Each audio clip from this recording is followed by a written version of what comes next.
Hello, my absolutely beautiful Aquarius friends, and welcome to your horoscope for 2025. And let me say out of the gate, Aquarius, this horoscope this year is built for you to have not just information thrown at you, okay? This is for you to have an experience.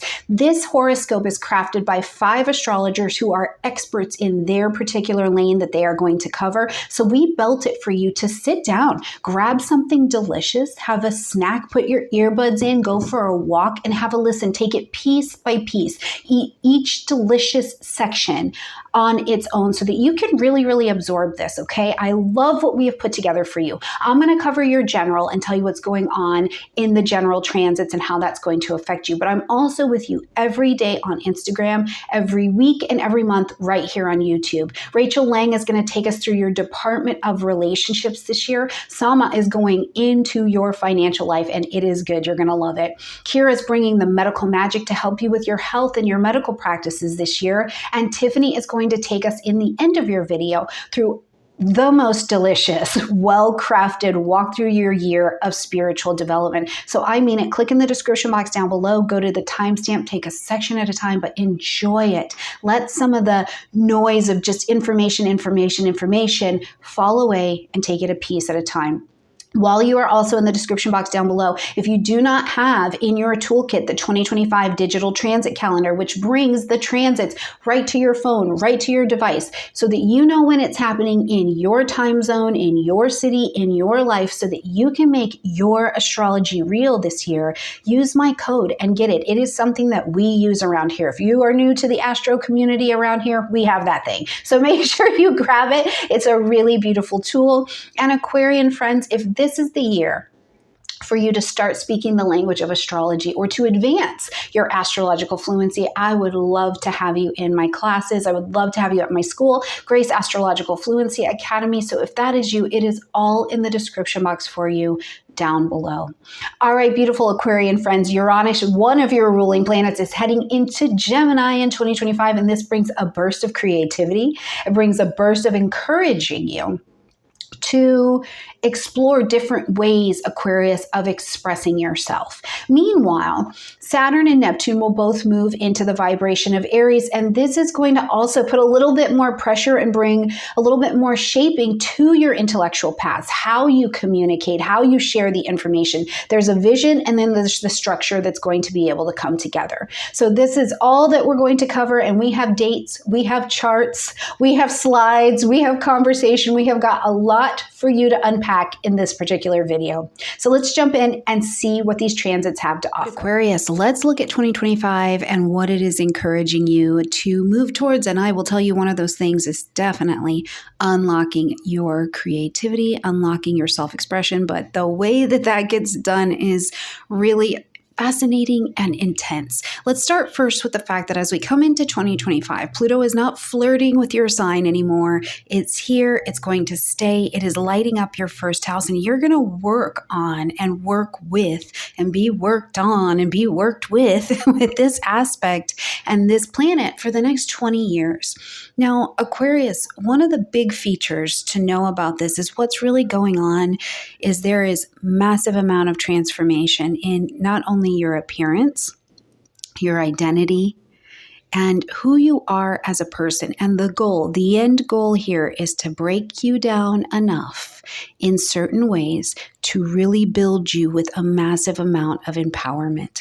So as we're going through this energy, I want you to watch yourself, experience yourself. You may feel really compelled to let go of really outdated parts of your identity. You know, you're like, I'm just not that person anymore. And if that's starting to happen, if you've been feeling that already, I want to encourage you to embrace a new version of yourself because it's more aligned and it's more powerful because it's more aligned, right? Because this is a time of empowerment. It really is. No matter what is falling away, this is a time of empowerment, but it's going to also come with its challenges to you. And one of the biggest challenges, I think, that stands right in front of you is confronting your fears, confronting your insecurities, especially about your body, your identity, how you're seen in the world, of the world. What does the world think of you? Because if you can embrace the process of change and moving and looking through those things, right? And and have this evolution where you shed these old patterns and these old insecurities, your empowerment, how you get to stand up and be in your VIP status of your being, I think is something that is just going to blow your mind, really. Now, as we're coming into 2025, we also need to keep in mind that we are coming in with the brakes on. We are not rushing into 2025. That is not it. We are here with Mars retrograde at the beginning of the year. Now, as we're coming in on the 6th, which will have gone from December 6th all the way till January 6th, and you can really back up to March 4th of 2024 to see where Mars even entered its pre-retrograde shadow time, to start to see some of this influence of where your energy started to slow down. But as we're here in January, Mars is retrograde in Leo in your 7th house, so right across the street. This is all about revisiting relationships, relationship dynamics. And because this is Mars, it is about resolving conflicts that are here, right? You're balancing out where you need to be assertive instead of aggressive in your partnerships. So in the 7th house of conscious chosen one-on-one relationships, and this is not just romance, it's business, it's you with yourself, you with a higher power. Maybe you have something legal going on, but you know who's on the other side of that legal case. This is not a mystery, okay? You may feel the tensions rise as the unresolved issues are presenting themselves to you here, but this is an opportunity to re-examine your role, your part in the relationship, or how you need to move forward and assert your voice, assert your needs. And also, I just want to say this: be prepared for frustration and delay. Frustration and delay are key when Mars is retrograde, but the frustration and the delay really work in your favor because it can help you slow down and gain some clarity about what is really working. What are you doing that's really working, or what's not working to make these connections really solid? Now, just on the 7th, we'll see Mars continue to be in retrograde, so we're still not moving any faster just yet. But Mars is going to retrograde back into Cancer. And now this is in your 6th house space of those daily routines, health habits, your work environment, the way that your mental health is working on a day-to-day basis. So as Mars retrogrades through here, it's going to encourage you to take a closer look at those daily routines. Take a look at your work-life balance if that's a thing in your life, right?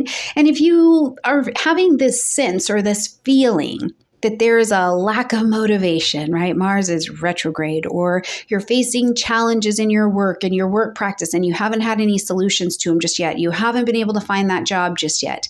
This period is going to be ideal for reflecting on what habits, what routines, what changes in your resume, what changes in your thinking need to be put in place that will truly support you getting the outcome that you want, your well-being and your productivity.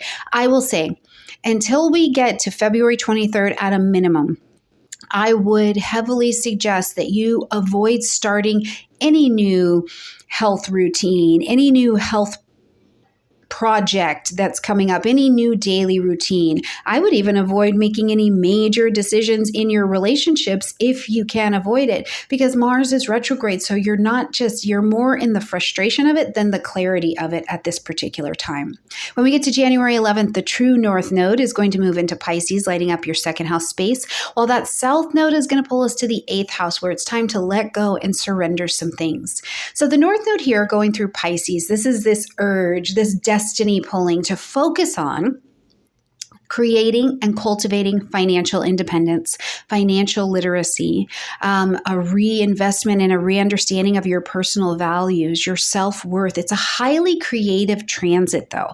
It's not like if you had Saturn in the 2nd house. This is like, where do you meet yourself with compassion also, to realize that in the areas of your finances and your worth, maybe you just didn't know what you didn't know, right? Because that South Node in the 8th is going to encourage you to, first of all, let go. Let go of these dependencies on other people to do it for you, or the ways you've been connected with them, whether that's in finances, whether that's been in emotional or resource entanglements.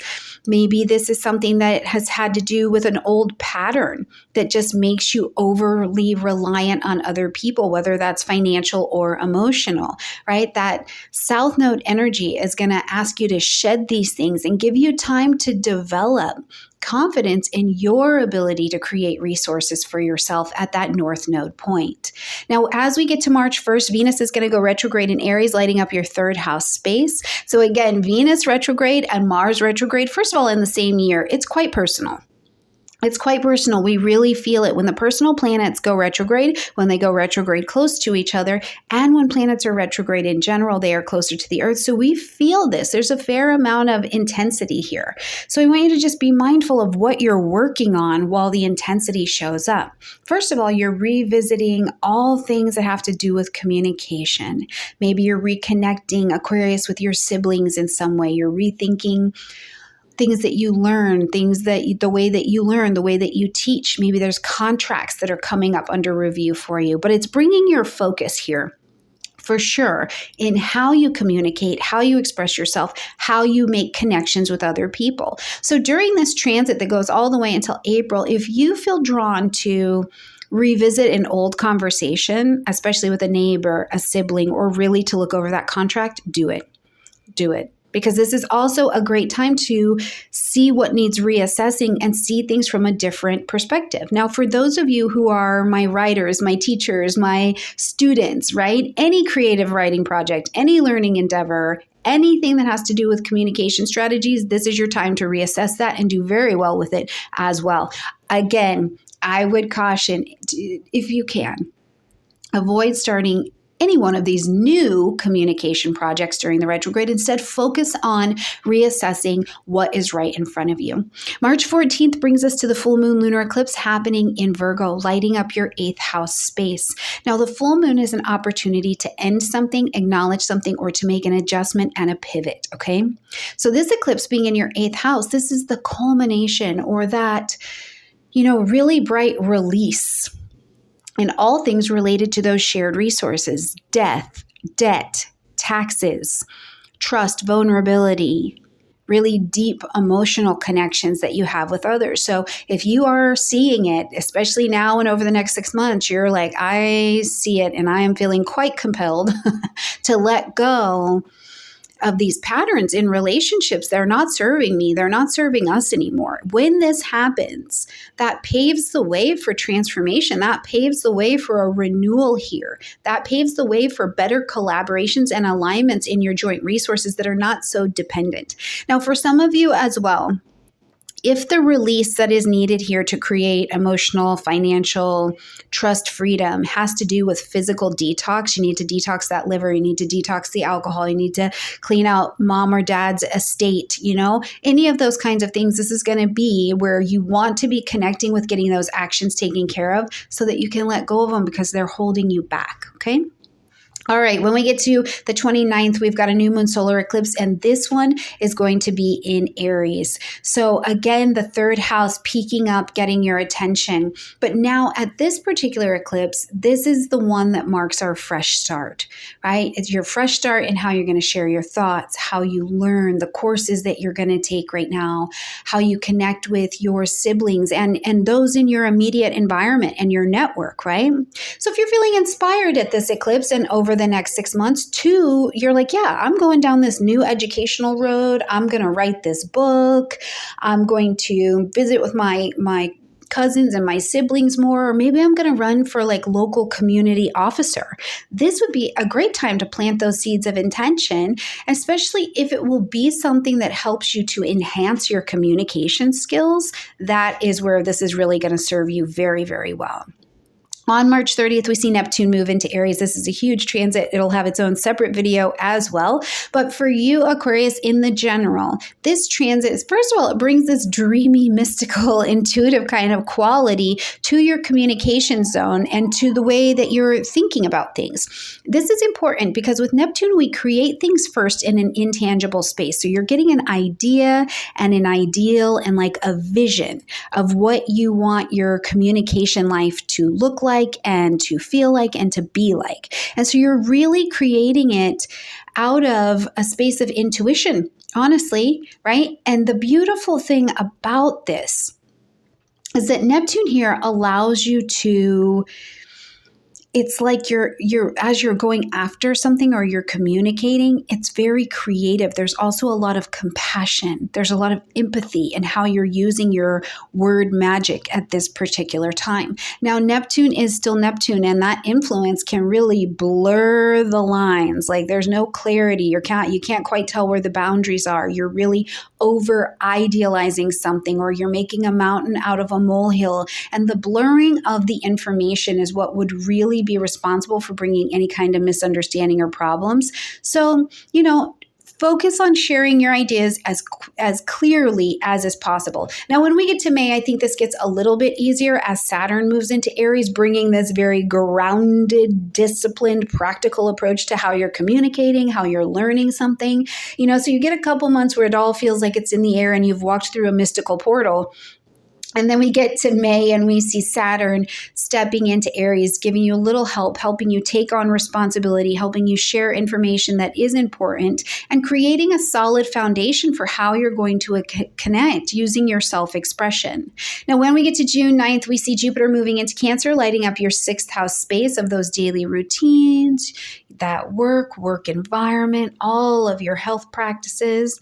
Jupiter here, first of all, it is about bringing a fair amount of optimism, if I can say that word, but it's also about opportunity. Jupiter brings opportunities, but we have to go to the opportunity. And just because it's an opportunity that will leave us with an abundance of wisdom doesn't mean the experience of gathering that wisdom is simple. It just means there's a lot more benefit to it, okay? So here, be inspired, look for your opportunities to, one, take on new responsibilities and or to improve a daily habit in a way that's not only going to help you be more productive and have good well-being, very 6th house, but it nurtures you. In Cancer, you need to love the routine that you are in. It needs to nurture you. It needs to give you security. It needs to let you feel safe in your work, you need to feel fulfilled in your everyday life. So you'll be looking for those opportunities. Now, June 15th, we see Jupiter come into a square with Saturn. And just a couple days later, June 19th, we'll see Jupiter square with Neptune as well, okay? Now, these set of squares, first of all, the tension between Jupiter and Saturn is that one is the gas and one is the brakes. So you're like, I have these daily responsibilities, but also I have these learning aspirations that I want to push forward with. So you're challenged to find some kind of balance, some kind of harmonious action between maintaining those routines and then, of course, going into your creative and intellectual growth. But here, where I think we see Neptune being quite helpful is that the square between Jupiter and Neptune is the tension between your ambition and the vision that you have. So Neptune here can help you, first of all, provide compassion for yourself, that this is not just going to be a straight line. You might be living a little bit in cursive, right? And that it's okay to flow with things a little bit more. Now, the other thing that I think you do want to be mindful to the challenging side of Neptune is that Neptune again can bring this over idealization and focus on, how it's supposed to be instead of bringing in that compassion. So instead, just keep that in mind and look and bring your focus to maintaining that balance between, yes, I have a dream and I have a vision, but I do also, to grow, need to put the practical steps to get to that vision in place. When we get to July 7th, Uranus moves into Gemini, lighting up your 5th house space, and woof, are we going to look at how you express yourself. We are going to look at some creativity and innovation in how you express that creativity. I'm very excited to see what comes up for you. Yes, the 5th house does have to do with romance as well, so expect the unexpected over there. And wonderful things for your children or things happening in the area of children, joy, pleasure, play, right? So Uranus here transiting through your 5th house is going to bring that excitement. And so the ideal of this is just to break out of what has been the traditional pattern, whatever that traditional pattern is for you. It's just been in place a little bit too long. So now we need some different thinking. We need some different energy around it. So you're going to be exploring more unconventional ways of, first of all, expressing yourself. Maybe your children are exploring unconventional ways of expressing themselves, right? And take it as an opportunity to embrace these different opportunities, because maybe one of the ways you've been expressing yourself has been you haven't been having enough joy, enough personal freedom, enough pleasure, enough play in your life. And this transit for quite some time is going to give you an opportunity to get out of the box a little bit. When we get to July 31st, we see Saturn and Neptune coming together, and one wants to dissolve, one wants to build structure. But I actually like these two together because I think it's the combination of Saturn's beautiful discipline with Neptune's creativity and compassion. And this is an encouragement to you to manifest everything that you're saying, the words that you're sharing with people, the information that you're bringing in, manifest it through a spiritual and creative lens, but do it in a practical way, right? Blend the intuition and the practicality together in every way that you are going to communicate. September 7th brings us to our last full moon lunar eclipse of the year, and this one is happening in Pisces. So this one is about the release. And this is still a full moon eclipse, so it is a reset. We will be eclipsed. So some kind of release of some kind of financial situation. Hopefully it's just a financial insecurity. Lots of gaining of clarity, especially around the value of resources for you because it is a full moon. So lots and lots of things being revealed. Things around your self-worth, your material resources. So if this particular moon has you in the position of changing your finances and having you feel a lot more called to let go of where you were limiting yourself or where you were creating unnecessary drama for yourself financially, and it's really been holding you back. It's been creating emotional instability. You might be feeling more called and inspired to stop doing those things at this time and to let what is flowing away from you flow away and cultivate a new space of abundance for yourself, especially with new behaviors. Now, September 21st has us at the new moon solar eclipse. This one is happening in Virgo in that 8th house, so just the other side. And we cleaned up and weeded the garden at the beginning of the year, and now it's time to plant some fruits and veggies and whatever else you like to eat in your 8th house. So this is your fresh start. Plant your seeds of intention for deepening your connections with other people, for digging into your vulnerability, trusting yourself more deeply, for exploring new ways to manage your resources from those shared finances to emotional intimacy. Go more deeply. We have definitely got Pluto working through your sign. So how do you know yourself differently? What personal transformation can you see in your own being as we arrive here in September of 2025? Where can you see that you can use this new moon from here going forward 6 months to really embrace the opportunities to grow in all of your intimate relationships, all of your shared endeavors? You have detoxed or released something from your space and your system that doesn't need to be there anymore. This eclipse is the invitation to you to really explore the depths of who you are, what's in there, the depths of what true connection and partnership can bring, because that is what's actually going to align you with that VIP energy that Pluto's got available for you, because it taps you into the truth and to your own inner power. All right, my beautiful Aquarian friends, I'm going to pass you over to beautiful Rachel Lang, who's going to talk to you about all of your relationship astrology for 2025. Hello, Aquarius, and welcome to your Love and Relationship Horoscope for 2025. I'm Rachel Lang. I'm an astrologer, author, and teacher, and I am excited to be sharing some guidance with you about how to experience more love and more of what you desire in your relationships this year. This is one of those years where there's a lot of attention on you, and that's thanks to Pluto. Pluto in November of 2024 moves into Aquarius, and it stays there for the next 20 years.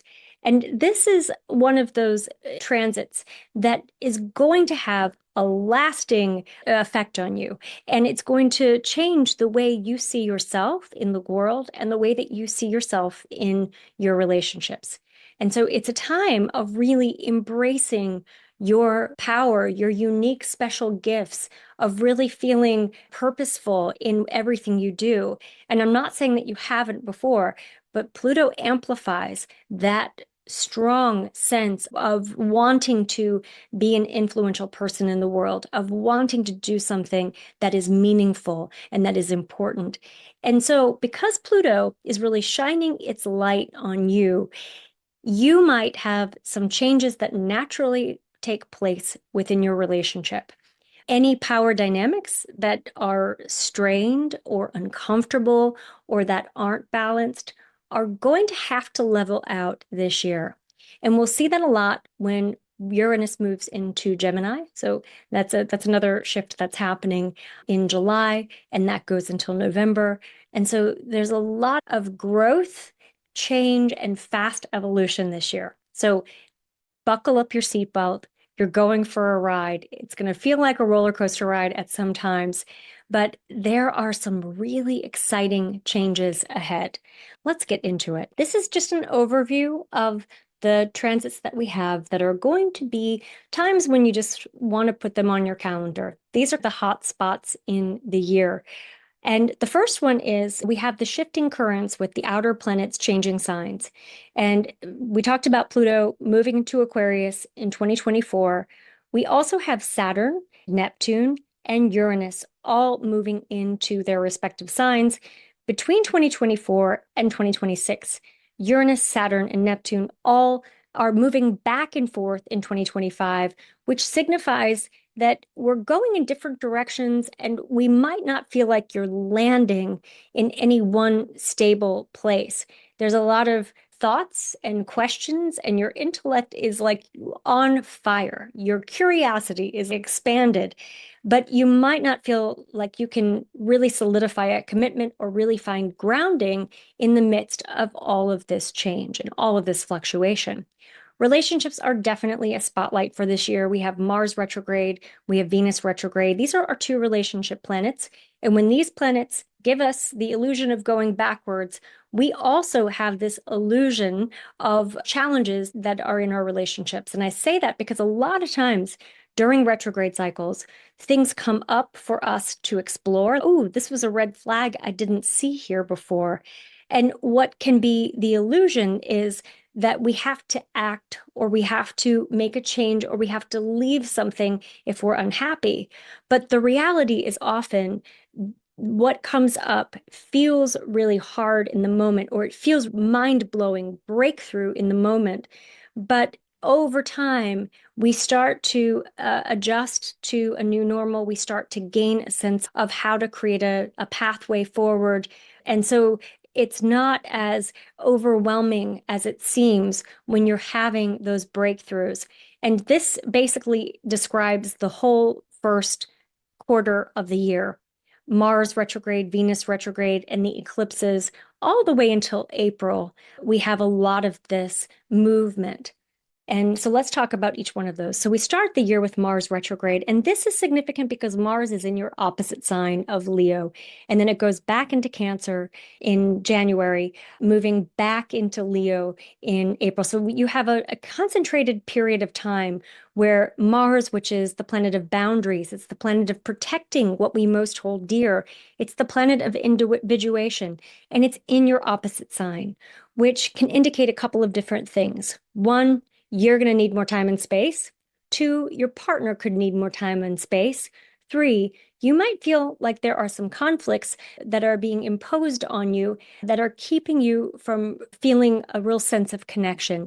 Or maybe you're feeling left out of circumstances, but don't take it to the bank. Know that the Mars retrograde cycle gives the benefit of helping you to understand how to push back, what kind of boundaries to put in place so that you can have healthier relationships on the other side of that. We want to be aware of the tendency to go into passive aggressive behaviors. If not you, then someone you know or someone you love or your partner could have that tendency. And that's especially true in January and February when Mars is in Cancer, and it doesn't have a real outlet for anger, for stress, for frustration. So there can be a real buildup of energy that doesn't quite have a means of expression. And so we can be speaking out of turn, we could be pushing back, things could be acted out sideways.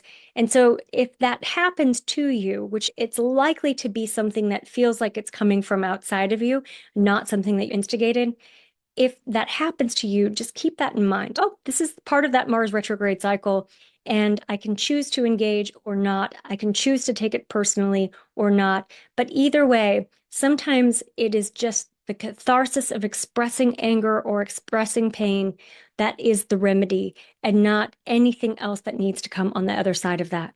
Overall, this is a time of healing, and for all of us. And it's also a time when we are more aware of our emotions in order to move through them to reach some kind of new way of opening our hearts, of opening ourselves to love. Neptune and Saturn are also moving into Aries throughout the year.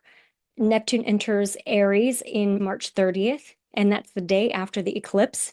And Saturn enters Aries on May 24th, and it stays there until September 1st. And so here you have a concentrated period of time where Pluto is in an air sign and Neptune and Saturn are in a fire sign. And this is really from March 30th until September 1st. We have all of this air and fire energy.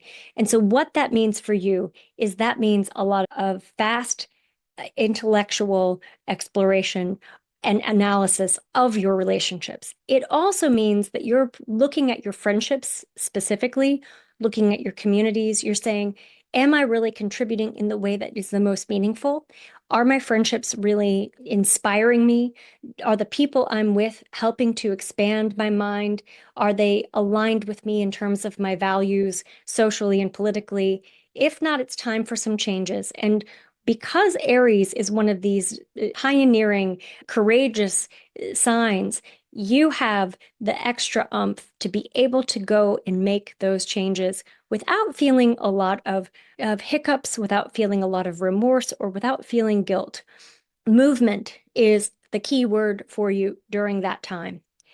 Venus is also retrograde from March 1st to April 12th. And this, because it starts in Aries, this is a retrograde that has you looking at all of your friendships and all of your relationships and asking yourself, am I satisfied here? And so there could be this period where you might feel more alone as you're asking that question. You might feel like you need to pull away from people in order to reclaim your center and in order to figure out what it is that you do want in your relationships and what will be the most supportive. In your romantic relationships, too, this can be just a time when you two are going in different directions. Or if you are in a conscious non-monogamous relationship, when you might feel like you're questioning some of the dynamics between the other people in your life. Venus goes back into Pisces for a period of time. And really, throughout that whole retrograde cycle, you're looking at themes of merging spiritual oneness, universal love, passion with individuation, self-love, self-nurturing. And so overall, this is inspiring a redirection of your focus in terms of your community, in terms of your neighbors, in terms of your friendships, and in terms of your relationship. And maybe this is even a time when you're looking at making a move or looking at your local community and seeing what kinds of changes can you make there to get more involved. So a lot of shifting, a lot of movement, and a lot of uncertainty that is for a purpose. It's not just uncertainty to leave you in confusion. It's uncertainty to get you to say, I don't want this, so that you can identify what you do want. Then we have the eclipses in March, So there's a lot happening in March, as you can see. We also have Mercury retrograde.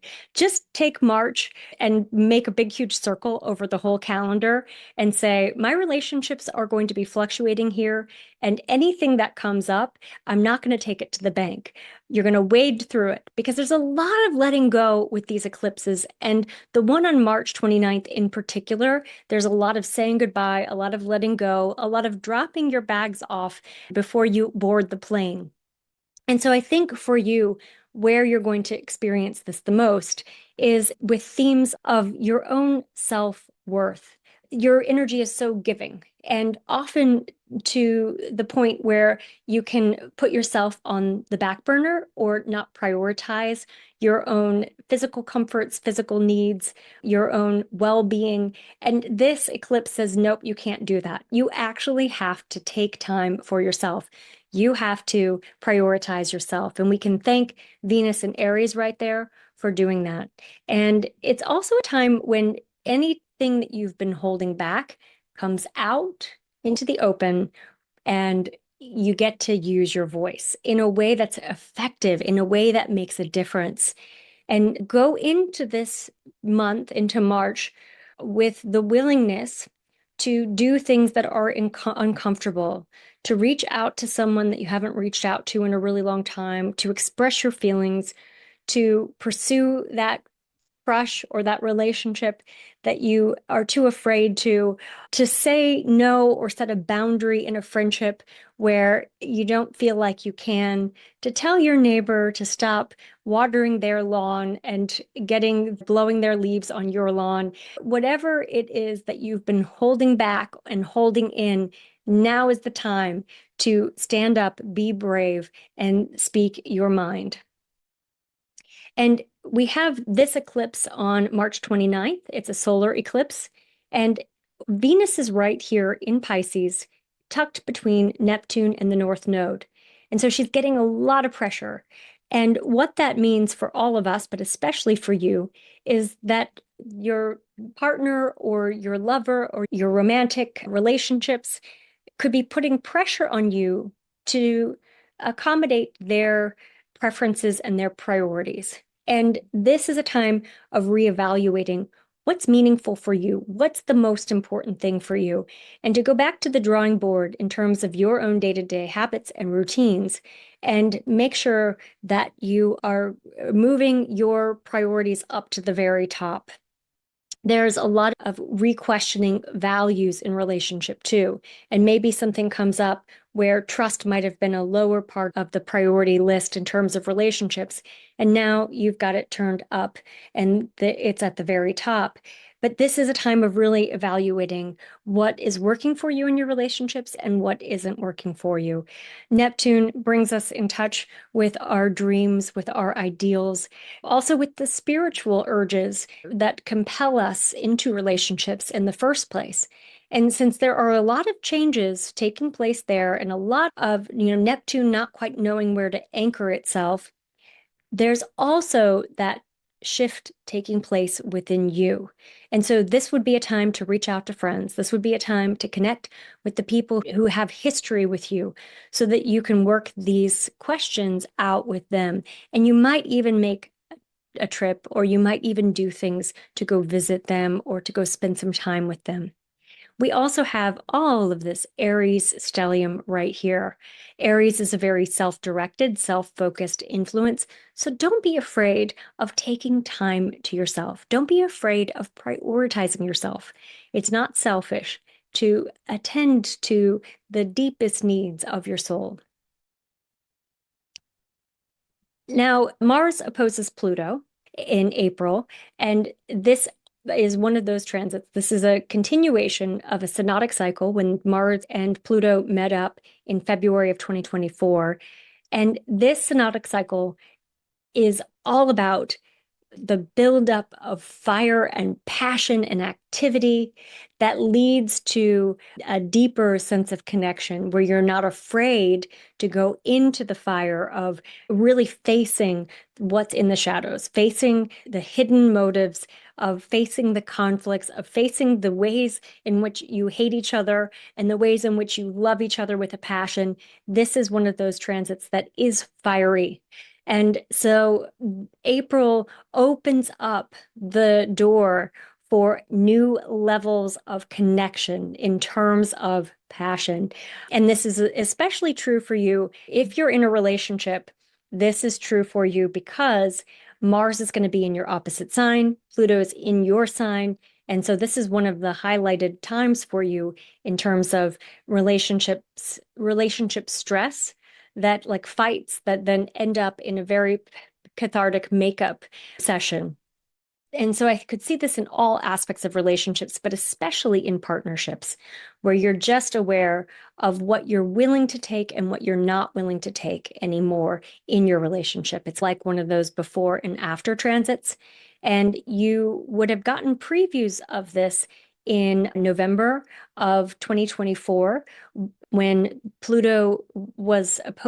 when Mars was opposing Pluto in Cancer, from Cancer to Capricorn. And so you would have noticed this that time. So look and see what was happening in your life at that time, because this is a remediation of that, or another evolution of the conflict or the buildup of stress that maybe didn't get a way out at that time.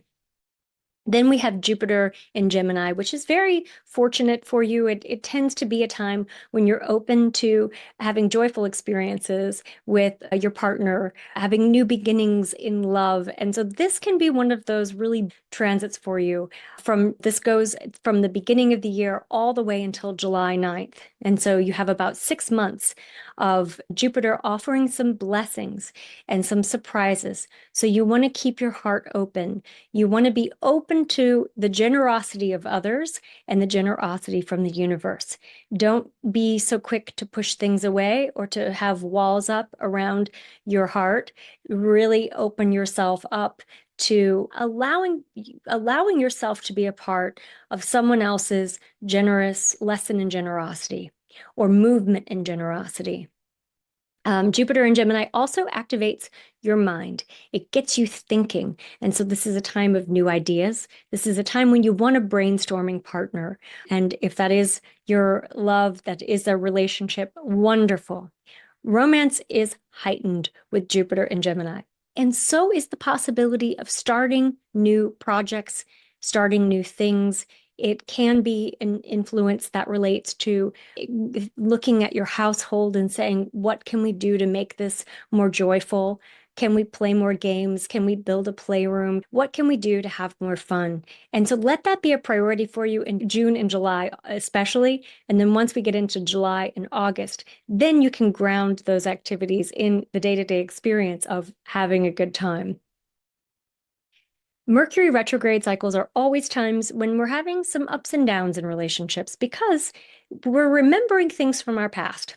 And in particular, we're remembering the past lovers, the past relationships, the ways that they were different from what we are experiencing now.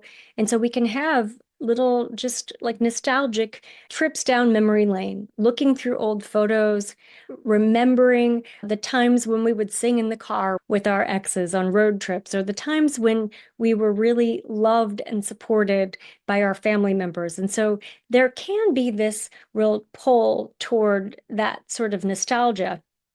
And in particular, you're going to feel this in March and April because so many other things are unfolding astrologically at that time. And so I would just encourage you to, if you do have someone from your past coming back into your life in a significant way, or if you start to have feelings like that re-spark or rekindle for someone that you had a relationship with, just keep in mind that retrograde cycles are often for closure, for finishing business, integrating parts of ourselves that we don't really live into as much as we did before. An example of this that I like to give is if you had always had a thing for the rebel or the wild one, and then you decided not to go in that relationship, or the relationship didn't work out, and you went into a relationship where there was more stability, you might look back on that nostalgic and say, what would have happened? But the reality of those kinds of relationships can be more challenging than the idea of them. And so just keep that in mind if anyone were to come back into your life during those retrograde cycles. The Mercury retrograde in Leo from July 17th to August 11th, that one especially has an influence in your relationships. And so this could be a time when you're really looking at your current relationship status and saying, how do I want this to be different? And can I accept what I have right now and make little tiny tweaks without making great big changes? The eclipses in September are also highlighted for this year. The lunar eclipse on September 7th features Mars in Libra in an opposition with Chiron and Eris in Aries. And so here you have any type of unexpressed anger or pain coming to the surface and getting a chance to come out into the open where it can be healed, where it can be remedied. This is one of those transits that I'm looking at for you and saying, what is going to happen? It is, there's a lot of coming together, breakthroughs. There's a lot of potential here for you to really open your heart to love in a significant way. But it's through the little everyday rituals, it's through the habits and the practices that you do, maybe in your everyday experience, going to get coffee, going to lunch, walking the dog. Like it's in the everyday that you experience the magic. And so if you're looking for, how do I meet somebody? Where do I go for connection? Do I go online? I would say just get out of your house and go live your life, and magic is going to ensue. Also, one other thing too about these eclipses is that they bring up questions of intimacy. They bring up questions of how you partner with someone, especially with things like financial arrangements, like with your investments, with the division of chores and how you support one another. And so be open to evaluating and rethinking some of the way that you make those kinds of financial decisions, especially if things feel out of balance, or if you feel like you're taking on the heavy lifting, or if you don't feel like you have a voice. This is a time to create some new systems, to have some radical change in those areas of your life. And this eclipse in particular puts a spotlight on that. It also puts a spotlight on endings. If you've been contemplating the ending of a relationship, it could be that you're facing that question in a very specific way right around this time. You see all of the planets here at the 29th degree of their respective signs, or the last degree, the first degree for Neptune. This is a lot of being aware of what needs to go, of what you want to walk away from, but not quite having a clear sense of where you're going. And I think you'll experience this probably more than most signs because Pluto is in your sign. And so Pluto is naturally making everything, or indicating that everything is a little bit more dramatic. Everything feels more weighted in terms of decisions being relative to your purpose and to your soul's evolution. Pluto means business. We're not taking this lightly.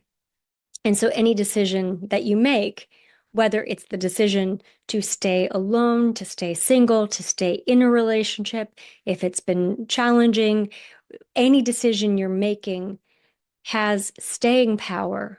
It's like you can't make a wrong decision. And so if you trust your own inner guidance, if you trust the way you're reading the signs and the synchronicities in your life, then you're going to have the discernment power with Pluto's influence, with the sun and the moon in Virgo, with Mercury in Libra. You've got enough support to cheer you on in making those big changes. Then Uranus is in Gemini, And this is exciting news for air signs. So you and Libra and Gemini, Uranus dips into Gemini from July 7th to November 8th, and then it goes back into Taurus, and then it goes back into Gemini April 25th of 2026, and it stays there until 2032. This transit is about opening up your curiosity. It's about creating innovative pathways to expressing yourself more fully. And it is also one of these transits that can inspire romance. It's like the electrifying romance of, wow, this is new, this is fresh, this is something I've never experienced before. And so if you've been single, hang in there, because this transit, especially when it gets going next year, you get a little preview this year, but next year it's in full force. And so it's worth waiting for the right person, and instead of just going through the motions with someone where there's not that spark and there's not that connection. If you are consciously single, if you are already in a relationship and not really thinking about inviting somebody new, this could be a new evolution of that relationship where you decide to have more fun. Maybe you are looking at how can you play more? How can you travel more? Uranus opens up the door to some freedom. And so it naturally changes anything that feels restrictive or anything that feels like it's too bogged down in routine. And so this is good news for reigniting the spark that you felt when you first fell in love. Then Aquarius season happens in late January and early February. And this is an exciting Aquarius season because we have so much fire and so much air represented. And so it's like your thoughts really can shape your future in real time almost. Think about static electricity. If a little spark of fire catches the air in a really dry season and there's static electricity, you can have an explosion, you can have a whole fire. And so that's the kind of infectious energy that takes place with your thoughts, with your ideas, with your visions, with your dreams. And so even like brainstorming conversations take on a really exciting tone this year, at the end of this year, actually all throughout 2025, but especially when the sun is in your sign. And here is a mood board for you, just to give you some images for your year: community, connection, building relationships, especially within your local community, really well pronounced. The way that you contribute and give back, you in your power, thanks to Pluto, which might mean that you are spending some time alone or outside of the relationship if you're single. It also might mean that if you're in a relationship, that you take a couple of retreats or you go out somewhere by yourself to do some personal inquiry and some introspection. Friendships, like deepening the bonds of friends, meeting new friends. Also, this year is full of surprises. It's full of gifts. Just keep your eyes open to identify them. And it's a year of metamorphosis. It's a year of change, but it's change that is part of an overall evolutionary journey.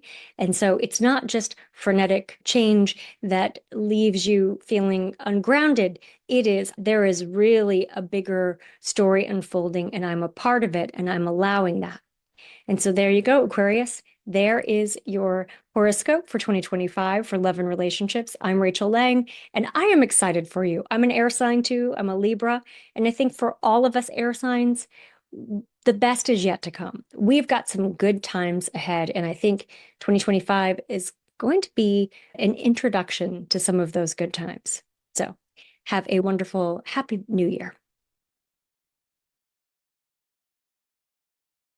Aquarius, you guys have the North Node in Pisces in your second house, dealing with personal finances, material possessions, and your personal values. The North Node can represent our path forward where we're meant to grow and evolve. And so there's some evolution meant to happen in our personal values, and shifting towards a deeper, more spiritual approach to your financial well being, redefining your values around money and material possessions. So, listening to subconscious meditation tapes, if that's kind of new to you, might be a useful way of shifting the spiritual approach to finances for some of you, but the shift to the spiritual approach to finances is the key word there. So the North Node in Pisces encourages a shift away from purely materialistic values to a more spiritually aligned way of managing your money. So some of you might find yourself reevaluating, what is it that I truly value? Placing less importance on just accumulating wealth for wealth's sake, earning money just to earn money. What is this money for? What do I actually want to spend it on? How do my resources support a higher purpose? This means focusing on ethical investments for some of you, charitable giving, or finding work that really aligns with your personal values, not working just to work. So intuitive financial decisions comes into play here because Pisces is an intuitive sign. And so with this influence in the second, if we can trust our intuition, yes, logic and practicality are important, and I'll talk about why, particularly with Neptune's influence. But gut feelings can be really key in shaping your financial path here for 2025. So look out for synchronicity, signs, 4:34 at 11:11 on the clock when so-and-so calls you, or you look at this job or such and such thing. It's really about your intuition though, seriously though, about leading you to making choices that align better with your soul's journey. And so releasing material attachments to material security and getting clear on what you really value is really the key here. Okay. And so this could look like moving towards minimalism or downsizing for some of you on the material level in terms of actually getting rid of some material to open you up to a greater sense of freedom and peace. Okay. Now Neptune's going to come in here, and that's going to encourage some of you guys to invest in things that are more compassionate and have more of an environmentally friendly effect on the world. And so green energy related projects, or projects that are compassionate towards people or even other animals or just the environment as a whole. Be careful that you're not investing in anything that has confusion around the value of the investments, because that might require some careful research. And so if there's anything foggy or blurry, you might want to put the time and due diligence to really understand what it is you're investing in, because deception can be very rampant when Neptune conjoins the North Node. So we want to watch out for that as that relates to your money or your finances, that you're not losing money, you're not getting hacked, you're not getting robbed, you're not misplacing your keys or misplacing possessions or access to certain assets. We want to be very careful with that. Now Mars is moving direct in Cancer in the 6th house of daily work, routines, and health. So refinancing loans or consolidating debts related to work or health expenses can become a priority during Mars's direct motion. And so Mars wants to pay off the karmic debt in the 6th house so that we can get the rewards in the 11th. And so that's how that works. And so it's really about, there was a Leo story going on with Mars about cutting away or ending, severing things related to the audience or the marketplace or clients last December. And then that's going to bring some of that back into the 6th here. And so this can be a good time to refinance or renegotiate with coworkers, employees, if you have any, or any loans connected to health, business operations, or employment. Okay, you can kind of look at what happened around April of 2006 or June of 1987 to see what happened, if there were changes in your life related to travel or work opportunities, foreign lands, or work opportunities and places, faraway places from where you live. Okay, so that could be a theme in the first quarter here towards the end of February with Mars moving forward. We have the full moon eclipse in Virgo in the 8th house, and that governs shared resources, inheritance, and investments. So a promotion in a structured industry like healthcare, finance, or analytics could be the way for some of you guys. Improving your long-term financial security through joint ventures or a shared investment. I suggest that many of you focus on leadership opportunities in areas in which you can manage collective resources, such as healthcare administration, financial planning, tax, investing, managing inheritances. These are roles in which, if you are doing some bookkeeping type of stuff or documentation, these can offer you enhanced financial stability for the long term. Venus is going to retrograde in Aries. That's going to be a time where you can reevaluate creative ventures related to how you're communicating, update your password, check on your tech, get a new phone. Maybe not get a new phone. Maybe unless it's like a Venus retrograde. So it would be kind of like a possession that maybe is renewed or something like that. But you want to avoid risky investments and speculative markets during this period is really what we want to get to from the financial perspective. We want to hold off on making decisions about investments and local ventures, tech startups, or communication platforms until Venus turns direct. New moon solar eclipse in Aries in the third talks about bringing fresh energy to the third, and that wants to bring through some new business ventures related to tech, communications, or education. But proper planning is essential. We don't want to do this on the day of the eclipse likely either, but we do want to use this time to launch innovative projects in these areas when the time is right and focus on calculated risks to ensure that we've done the right research before we take action. Then Neptune's going to move in there in about May or so, and that's going to suggest a focus on crowdfunding or community supported projects in communication or technology, siblings, co-workers, and social media. Neptune can really blur the lines between what's real and what's fake, so you want to be careful there on the projects you're supporting or getting into or looking to raise money for. And you want to have clear outcomes with what you're doing and why. Having transparent communication is going to be really key with Neptune here in the third. Saturn is going to move into Aries and actually help out with that. And so Saturn's influence here can bring structure and discipline to education, communication, and local business. And so this can be a really good time to set up long-term investments in educational ventures or technology-driven communication businesses. So you want to invest in education funds or structured learning initiatives here, especially if they're tied to local community or technology. Saturn's discipline energy really wants to ensure steady long-term growth, so you want to be patient here for the next 2 years with Saturn in your third house. This is a house of skill building, so do something a little bit every day to build the skills to communicate better with Saturn here. Okay, and then Jupiter is in Cancer in the sixth house. That's going to expand your day-to-day work life and could enhance financial benefits through health-related investments and employee resources. So this is a good time to consider some estate planning or some inheritance strategies that support work-related benefits or investments in health sectors. This can be a good time to reassess your work-life balance in terms of financial goals as well. So Jupiter will be here from the middle of June till the middle of next year. And so really being able to allow Jupiter to work over that year time frame to expand what's going on in the work sector is going to trine the second house and help the finances. Uranus in Gemini in the fifth house talks about creativity, children, and speculative investments. And this is going to be for the remainder of the decade pretty much.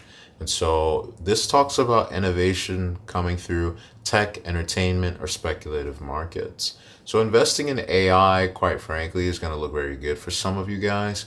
Cutting edge technology like fintech, entertainment, or communication. So long as you're prepared for the volatility, there's going to be some potential high rewards for you guys there. Then, of course, we have the eclipses in September, and that is going to bring a culmination to the story that came up early this year. And so look out for that. New beginnings in the houses that relates to the new moon eclipse, and the solar eclipse is going to talk about culmination. Now, one of the things I want to talk about too is, you guys have had Pluto in the 12th house, and now it's finally moving into the first house of you. And so a lot of that has to do with, like addictions or affecting your ability to sleep, or maybe even some activation as it relates to foreign lands. And now this is about how can you change your fortune as it relates to how you communicate. This is about writing. This is about spiritual philosophy. This is about putting yourself out there. This is about a movement that changes and transforms society. And many of your Aquarians are here on this earth during this time to be the ones who push this forward. So this is a 20-year moving energy in the background. But this is really your time to be on the planet and to shift things and to shake things up in many ways. And so allowing that to influence your finances as well in the Uranian sense of something new is meant to come through you. And that involves releasing attachments to make space for that. So that's looking really good, especially as it relates to cutting edge technologies. Feel free to invest in those. You can check out my 2025 yearly report if you're curious which sectors and stocks I'm looking at from a financial astrology perspective. And if you want to book a session with me to look at how the energies that I've covered generally are going to affect you at a deeper dive personally, feel free to check me out and do that. If not, best of luck to you with what you have here. It looks like a good year ahead. Be well, one love to you, and peace. Hey there, Sutherland here, and I have the great pleasure of doing health astrology for 2025. So we are on Aquarius. For those of you Aquarius rising, Aquarius sun, even Aquarius moon, or big stellium in Aquarius, this is really what the energies are affecting health-wise for you and things, positive things to be working on.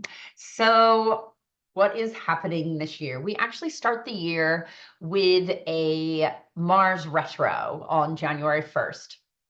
Some big stuff happening January 1st, but Mars retro starting in Leo, it will move back to Cancer, but I like this idea of starting the year soft, starting it more gentle. This is not, oh my God, I'm going to make all these changes January 1st. I really like to think, it's almost 6 weeks. It's going to be retrograde. This is a time, and Mars is the immune system. So also just supporting and nourishing, making sure we're staying healthy with our immune system, with, fermented foods, lots of good fiber, your zinc and your vitamin C foods, your vitamin D foods, or if you choose to do supplements, please double check with any medications you're on or talk to your healthcare practitioner. But yeah, it's a soft start where we need to be reviewing Mars, which is kind of how we do our outward energy. It's a little bit about how we do not a little bit, it's how we do our sport, especially because it's in Leo, which does rule some things to do with the muscles and action and creativity. So it's starting opposite to you. So I want this to be a gentle, let's reassess. How do I do my sport? How do I do my body movement and physicality? It's really asking us that at the beginning of the year. Plus, it's really been going through, well, it's been in Leo for a few days before it retrogrades, which is opposite you. So how do you balance yourself versus and work life? That work-life balance, but especially how do you balance you versus the things sport-wise you need to be doing? So I want you to think about that, because as an Aquarius, it's pretty easy to forget that you own a physical body. You're up in your head, you're up in your brain, doing, thinking, being all those amazing Aquarius stuff. And we often forget that we're living in a physical body. So I like the idea of using this Mars to kind of really consider what does work for me in my physical body. What things do I want to be doing this year, health-wise, and remembering that I have a body. So that's a big one for you. Aquarius rules circulation. It rules the calves and the ankles. But it also has this real rulership of the electrics of the nervous system. So you are, as an air sign, very connected to the nervous system. And so always nourishing your nerves, always, breathing exercises, discharging your energy, being in nature. One of the greatest things I think for strong Aquarius charts is to get yourself into some greenery and into nature, whether it's at the beach or in the forest or anywhere, but getting your feet actually on the earth, drinking enough fluids, remembering to stay hydrated. The brain does not function well if you're not hydrated or if you're forgetting to eat.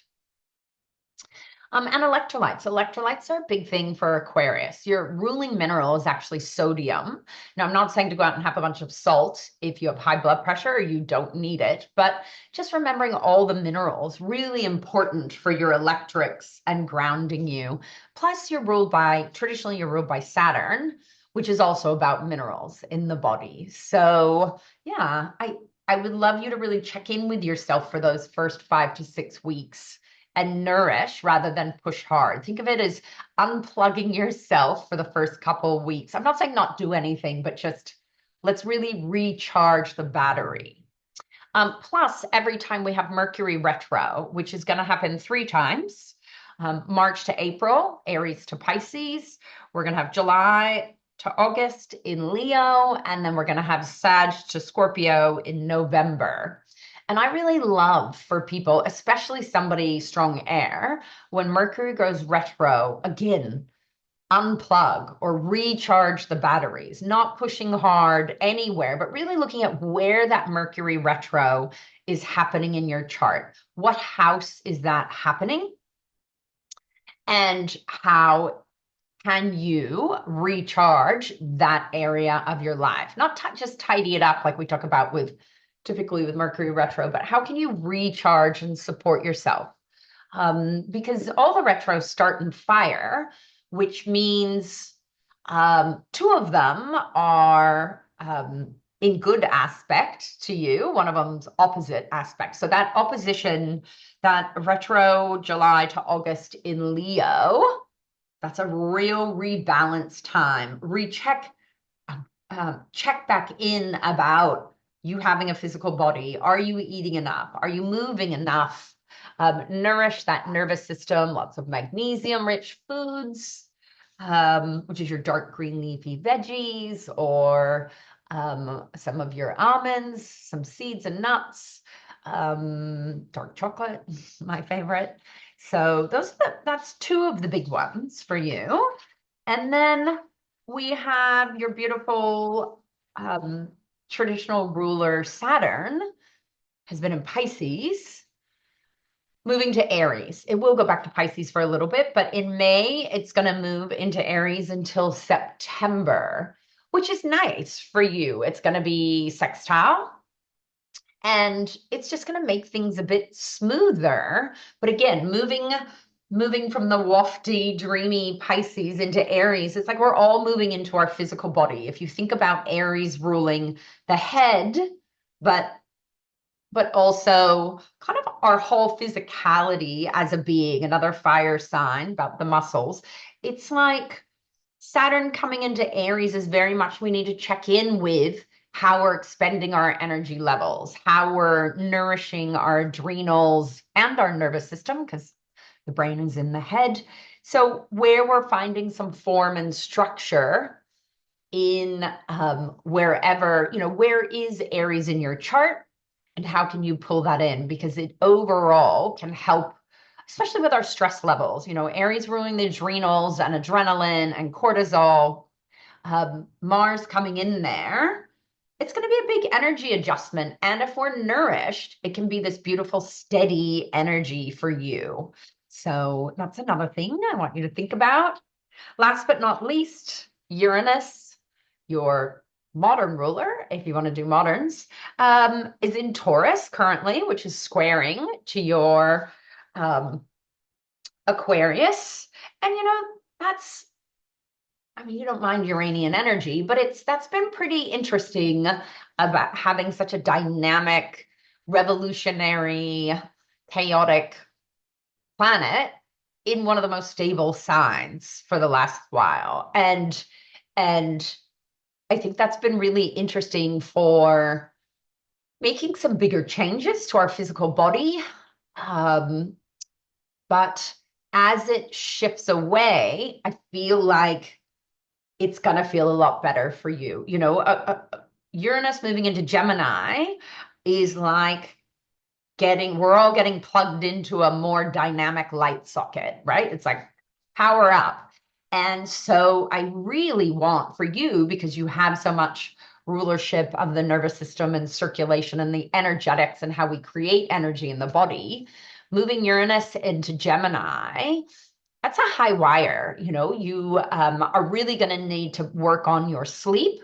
You're going to need to work on your circadian rhythms and try in the first half of the year before July, when it shifts, really try to lay down some great rhythms. And I know to have habits for an Aquarian is a little bit tricky, but try to lay down some better sleep habits and some rejuvenation over this first 6 months, because once we hit July, we are powering up in a different way. So again, the nervous system really just needs to be replenished and ready for that. So having some things into place. Again, having a look at what house that's coming from in your chart, and just that nourishment for you. So I hope that makes sense. Enjoy. I think it's going to be quite a dynamic year for you. And I think, I haven't talked about, have I talked about Pluto moving into your sign? How could I forget that? So January 1st, Pluto hops on in, and this changes everything, but it changes nothing. It's such a slow process, Pluto. I know we've had it here a little bit, it's gone away, it's coming back, but now it's back. And, this is a decade and a half or there, a little bit longer of some real processing and what are we releasing and slowly letting go of. I often think about Pluto entering a sign. It's like a snake shedding its skin very, very slowly. And so I want you to think about, especially before your birthday comes up, or before the end of the year, sorry, what is it you're ready to shed and where do you want to make those changes? Pluto in medical astrology rules genetics, DNA, reproductive organs, but it also rules detoxification. And I like to think of it as when it moves into a new sign, this is like we're detoxifying what's not needed about ourselves or in that sign. So really having a look at you as an Aquarian, which skins you're ready to shed, or in the next, 10 to 15 years, what are you releasing, and be planning that and working on it so that it's not, it's slow anyway, but yeah. And also looking at what house is that happening for you? What house does your sun actually reside in? I'm not talking about sun sign astrology. We could be talking about you physically if we were to move Aquarius to the right on the cusp of the first house. So it's all about you and the changes you're going to make physically, internally. But I also like in a year ahead, not to just do sun sign, but to look at what house does your sun sit in and where are you going to have that slow revolution happen. So that's my things for you, 2025. Thanks very much, Aquarius.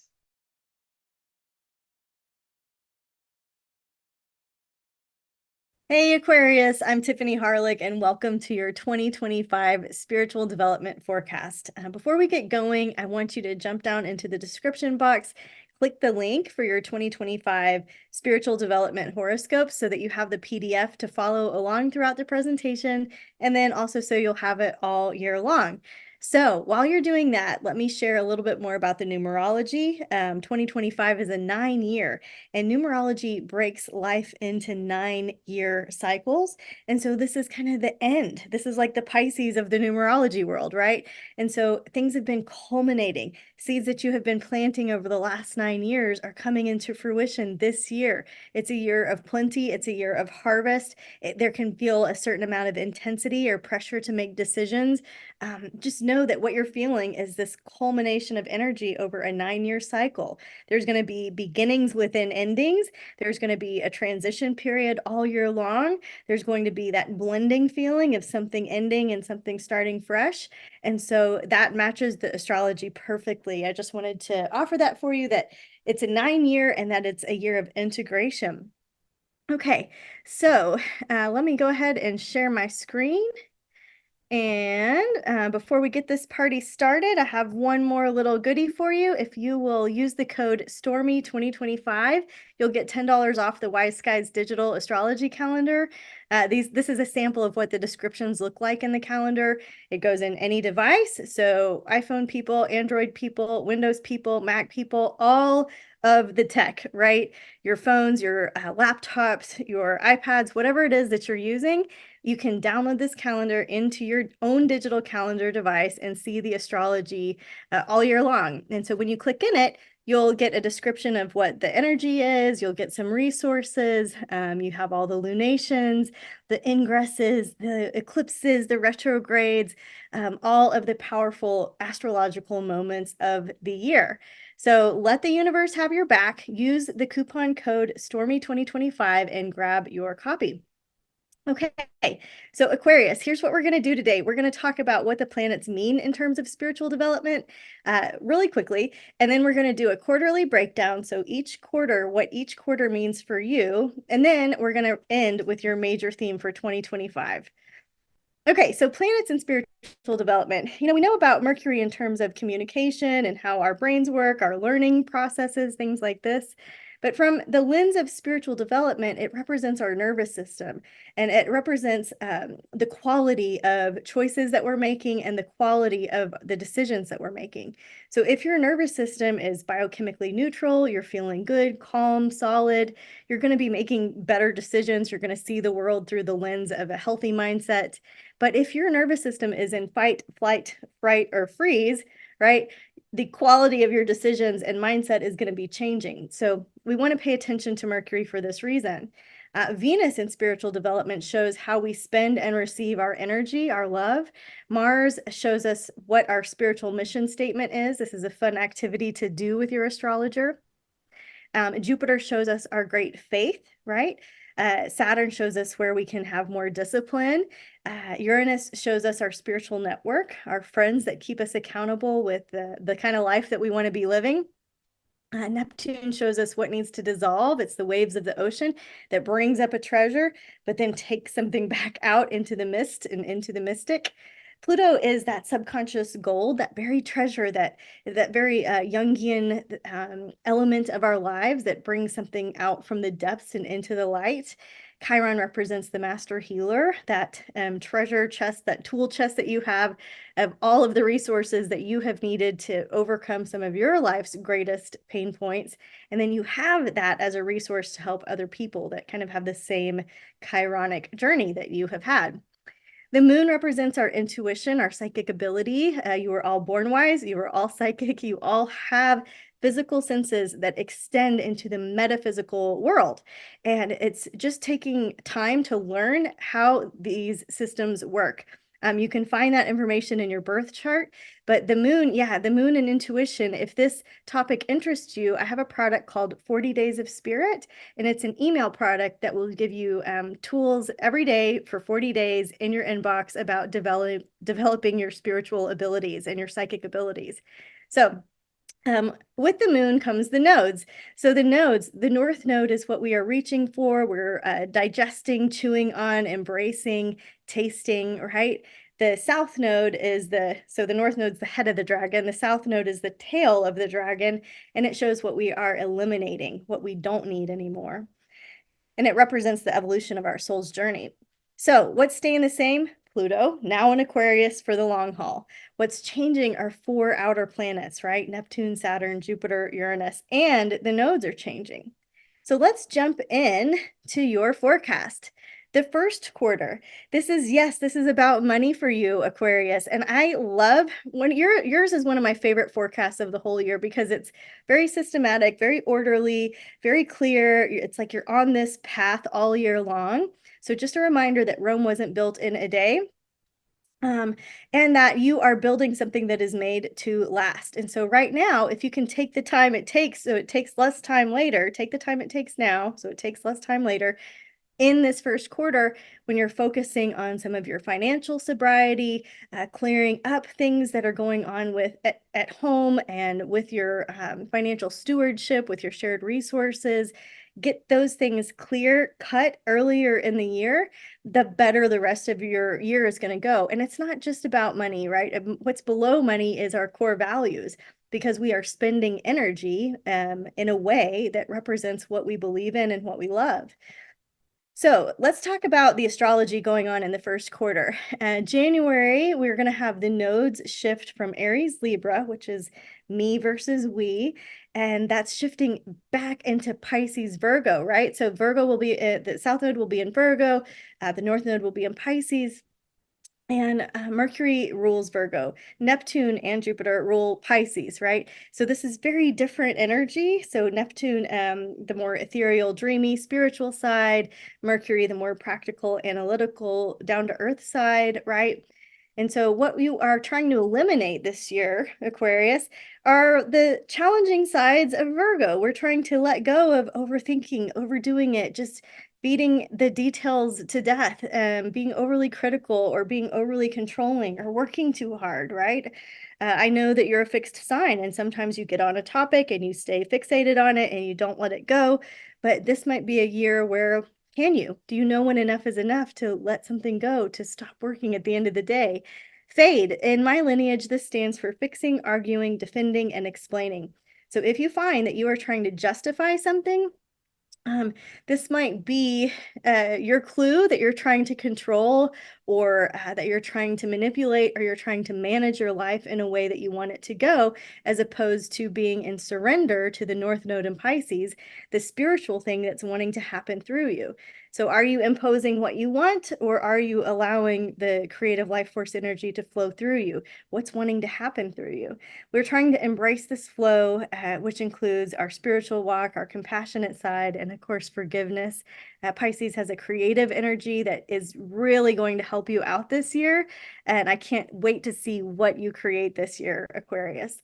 So with this shift for you specifically, I want you to focus on your values, your finances. What are you standing for? What are you spending on? Where are you losing money? Where do you need to plug up the holes? And then I want you to really reframe your relationship with money and possessions in a more spiritual lens.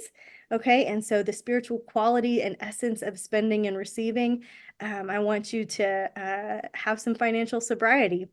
And with the South Node in Virgo, this is going to be your opportunity to let go of your tendency to want to have it perfect, to want to have it right, to want to nail some of your materialistic goals. This is a time to let go of some of that, right? You're just doing the next right thing for that creative force that's wanting to happen through you. You don't have to do it perfect. You don't have to do it right.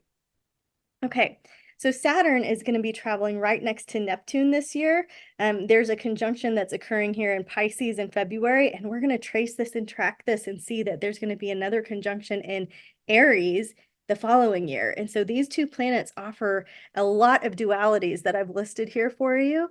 But this is when spirituality, Neptune, becomes serious business, Saturn. So a lot of people are going to be clinging to their faith, their spiritual walk, their higher power in a way that they never have before. Neptune creates surrender, Saturn creates structure. So we want to integrate structure into our spiritual path, our spiritual studies.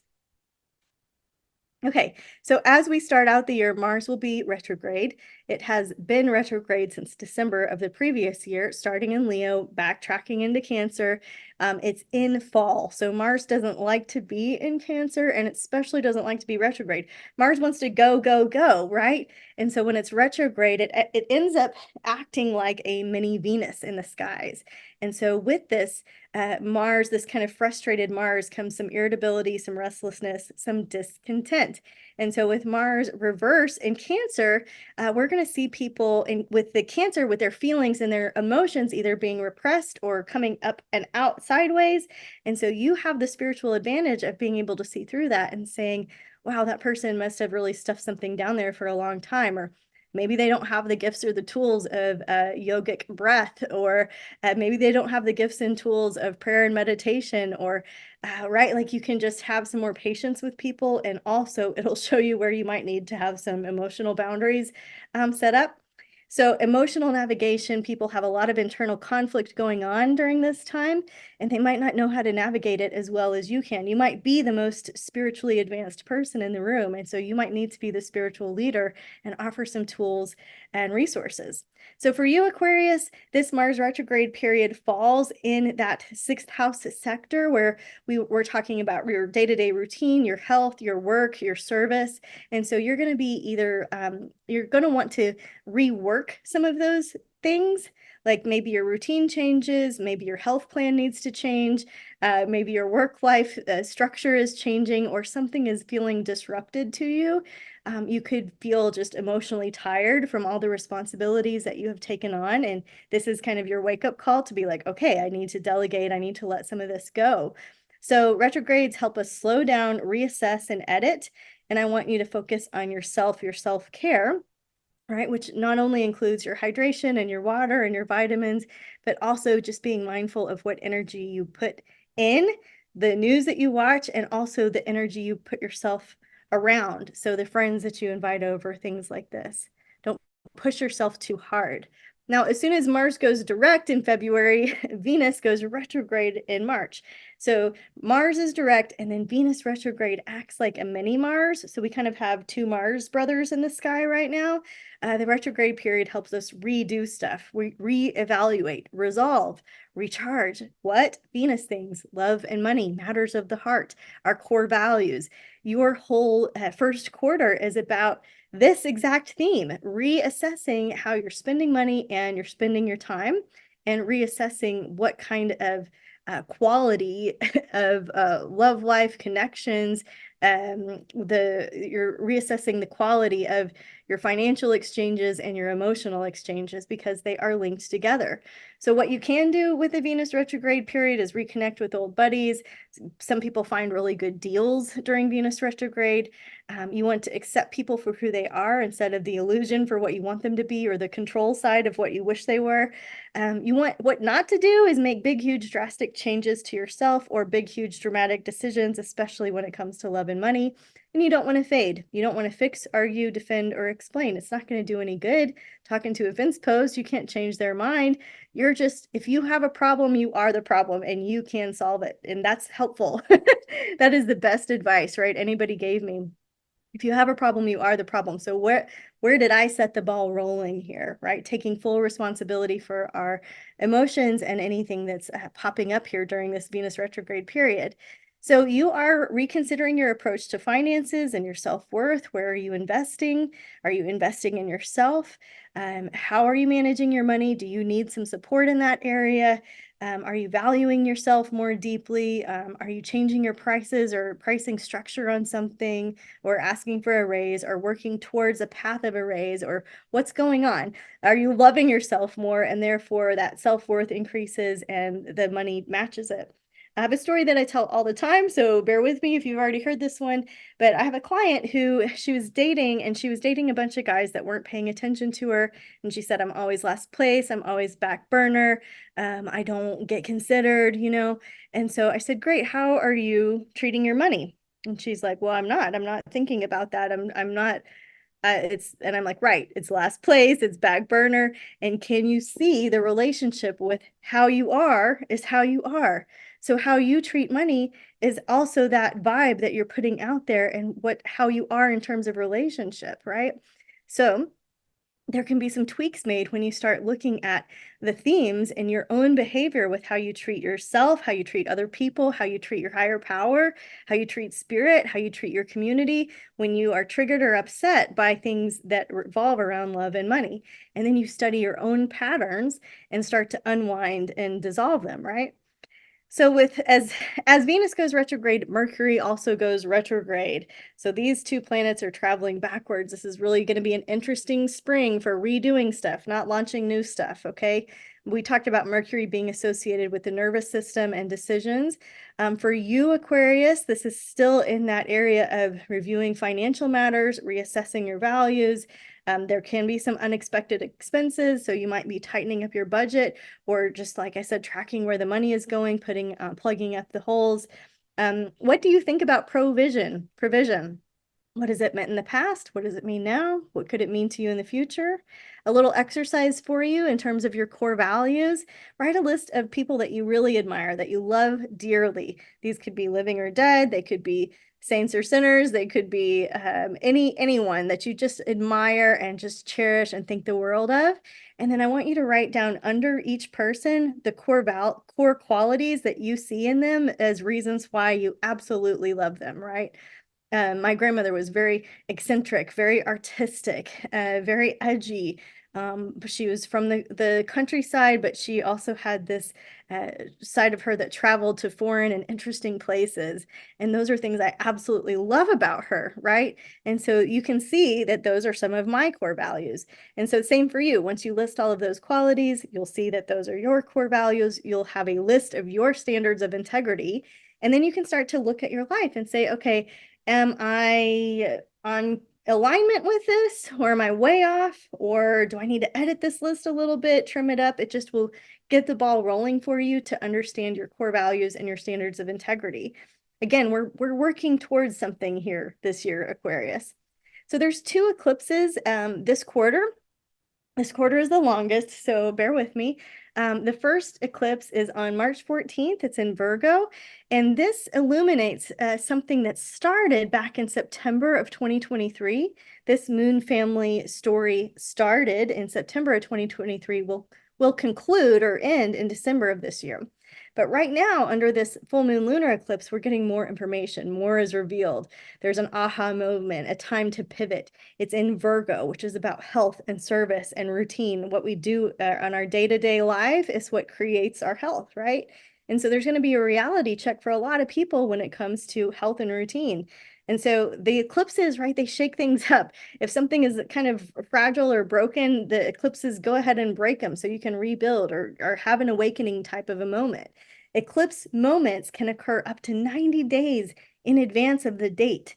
So this is good information for all of the eclipses forever. It doesn't have to be exactly March 14th. You might have your Virgo eclipse moment well before, right? And so this eclipse for you, particularly Aquarius, falls in your sector of shared resources. This might be a reality check for how much debt you have, how much credit you have taken out. This can be a wake-up call within your intimate relationships. It can be a time when secrets or hidden information kind of comes out, especially when it's your joint ventures, your people that you have bought real estate with, people that you have bonded with. And yes, it's time to clear up any issues around trust or shared commitments, and that requires truth and honesty and not shoving stuff under the rug, right? We need more information is being revealed, and we need to deal with it. We're needing to face the music here. So the second eclipse is on March 29th. It's in 9 degrees of Aries. This eclipse is not like the other 3 eclipses. This one is very different. It's in fire sign Aries. It's hot and fast. Aries eclipses, the energy rises quickly and dissipates quickly. It shows speedy events. It shows something that happens in a hurry and then releases in a hurry. This is when we see people kind of making bad decisions, right? When they're just feeling the moment and they quit, or they get divorced, or they get married, or they move, or they do something drastic, right? Which is later regrettable. And so you want to be aware of this for your own personal decisions, but you also want to be aware that sometimes the pressure builds for the purpose that it just like the universe pushes you off the high dive and you have to just flow on your way down and jump into the deep end. And sometimes these decisions that are made when the pressure builds is actually, helpful to you. So there are no mistakes here, right? We're just working with any of these happy accidents, as Pop Ross calls them. But we want to be aware of this. It's like, okay, there's a tendency, if you have a tendency to be, to gamble, to make hot and feisty decisions, you want to know about this period so that you can be like, oh, aha, let me sleep on that one night and see if my perspective changes, right? So watch out for fire hazards, be cautious around heated moments. People are feeling it. I actually think this is going to be a good eclipse for you, Aquarius. We'll see. You got to let me know. But I think you're going to get some fresh insights, fresh opportunities, especially when it comes to like your immediate environment, something cool happening in your neighborhood, something cool happening with your siblings or the people that are just like living really close to you, your office mates. I feel like it's going to be like a new class forms that you're really interested in learning.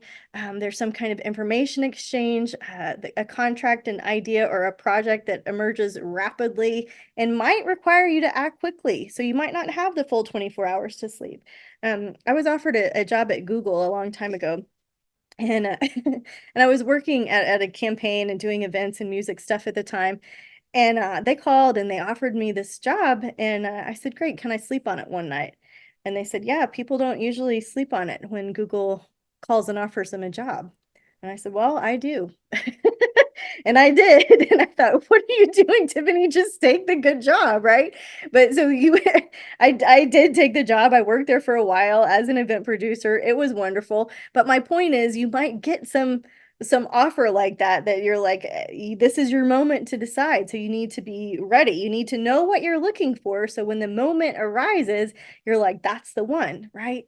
I wasn't looking. I wasn't ready. It was a good fit. But my point is, here's a better example. When I was looking to buy a mountain bike. So I wanted to have a mountain bike. And I went to the bike shop and I was like, look, guys, this is what I'm looking for. I know it's unrealistic. I have this much budget. I want this much bike, right? Champagne taste and beer budget.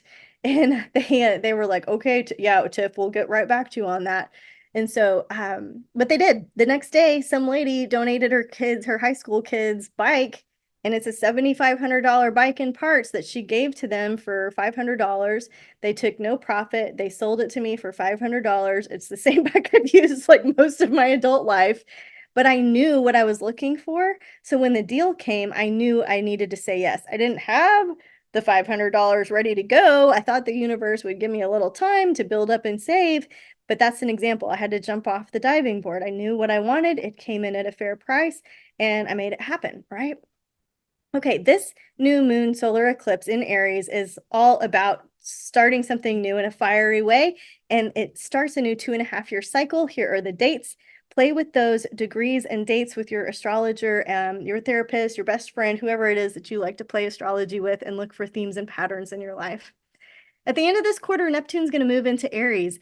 Neptune spiritualizes, Aries trailblazes. And so this is going to be a really interesting time in history.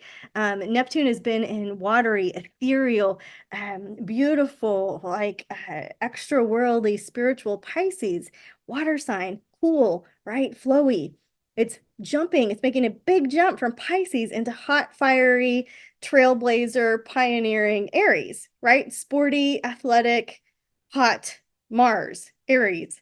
So this is an interesting shift, and it will be there until 2039, right? Except for a few dips because of the retrograde cycle. But Neptune will be there mostly from 2025 until 2039. That's a long time to experience kind of this cosmic baptism that's going on, this re-spiritualization of the self, of understanding spirituality through yourself, right?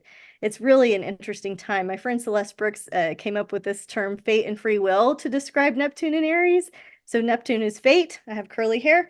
Aries is free will. I can style it however I want. I can straighten it. I can tie it up. I can wear a hat. That's free will, right?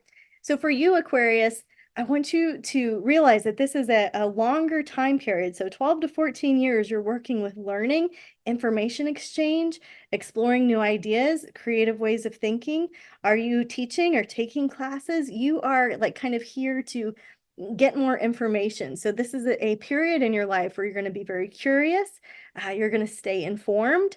You're going to be open to new ideas. But the challenging side of Neptune is we can be delusional. We can be overly optimistic. We can see what we want to see.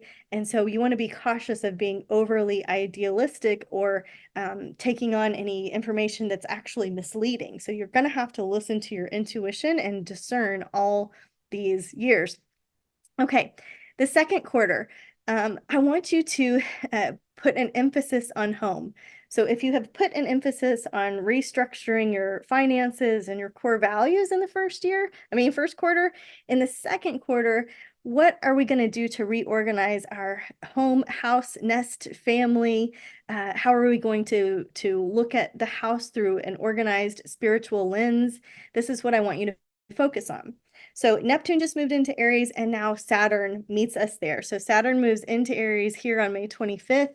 There's some retrograde action, and it will stay until 2028. So it's a 2.5-year cycle that Saturn stays in a zodiac sign. Aries is about the self. Saturn is discipline. So this is a period of self-discipline. Saturn is like the granddad in the sky that has this military background, that is on time, that is future thinking, that has a savings account planned out for you. If you think about the best granddad in the sky, this is who is here to help you. Saturn represents walls and borders and boundaries. It represents maturity, the elder population, our elderly, our wise elders. It represents bones, teeth, structures, infrastructures. It represents serious business and fears, which is where we have to face everything and rise, right? It represents where we have to be mature. We got to grow up and we got to have responsibilities and duties. That's Saturn. And then Aries, right? It's all about that self-discovery, that fresh energy that starts new things, that has new ideas. And so as a whole, during this 2.5-year cycle, we're going to see new initiatives for elder care, dentistry, optometry, chiropractic, things like this. And so for you, Aquarius, all of these lessons that you're learning and information that you're gathering and staying open to new ideas, are you going to be ready to employ some of these great lessons and ideas that you're getting access to? So I want you to start a new foundation. And what I mean by that is like building something from the ground up or creating new processes and procedures that will foster discipline with the information that you're getting that they're coming in. Maybe you need to set up a folder system. Maybe you need to set up a financial boundary with what you're willing to spend on classes.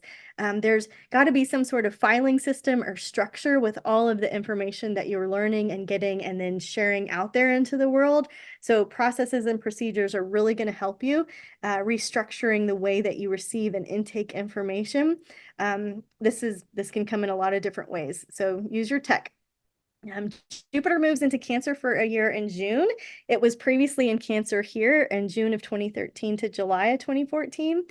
Jupiter has been in a difficult placement in Gemini, right? This is where we've had information overload, propaganda, too much coming at us. It feels much more comfortable when it moves into Cancer because Jupiter is exalted here in Cancer. So Jupiter represents our faith, our God, our higher power, our creator. It represents that part of us that wants to expand well beyond the boundaries of our own culture and community and just be a citizen of the world, a child of the world. Jupiter represents travel, foreign exchange, foreign languages. Astrology is a foreign language, right? It rules, religion and philosophy and the law, legislation, judges, all of that. It represents truth and justice and long journeys. Cancer is about the home, the nest, the mother, the nurturing side, the emotional intelligence, the intuition. It represents the medical teams, right? The nurses that take care of people. It represents cooking. So we're going to see themes during this period around real estate expansion. People are going to be making their kitchens bigger. They're going to be getting cool kitchen gadgets, kitchen tools, things like this, new recipes or old recipes. Family growth is going to be a thing. Enhanced intuition, studying your intuition is going to be a great theme. Jupiter's faith, Cancer is family. So faith and family are going to be huge themes. We'll see that in the media, the collective consciousness. It'll be a topic of discussion. It'll be top of heart, top of mind for that whole year period, June to June. For you, Aquarius, I want you to incorporate Jupiter, your spiritual practices, into your daily routine. I want you to organize and expand your nest. I want you to enhance your health and work habits. I want you to focus on yourself and how you want to grow.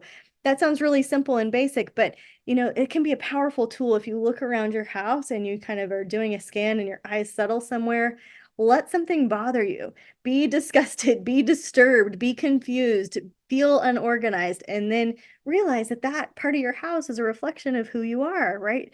Maybe there's a tightness in your hip and you can see it over there. Maybe your table has spindly legs and there's not a solid surface for you to prepare your work on, right? There's not a solid foundation. So you can see metaphors in the house with what you are personally going through with your own self-development. So organizing and expanding your nest is part of your spiritual work, part of your spiritual development. Okay, Mercury retrogrades here in July and in Leo, a fixed sign, right? So this may square off with some of your Aquarius planets and Aquarius placements. So Leo's fixed, Aquarius is fixed. You probably have an idea of how you want things to go. The retrograde period kind of shatters that, breaks that, loosens it up in some way, and allows you to make some edits. This is in your sector of partnerships and relationships and those people that we feel like our soul family, that we kind of have some kind of soul contract or karmic relationship with. Mercury can create indecision. This will clear up over time, especially with our partners. You just want to identify what is out of balance, where have we taken something for granted, or are we feeling taken for granted? Where is the thing that's out of balance, and how can we discuss that and come up with clarity for healing? So this is also going to help you see where you might have some stubborn tendencies and give you some opportunities to think about things differently.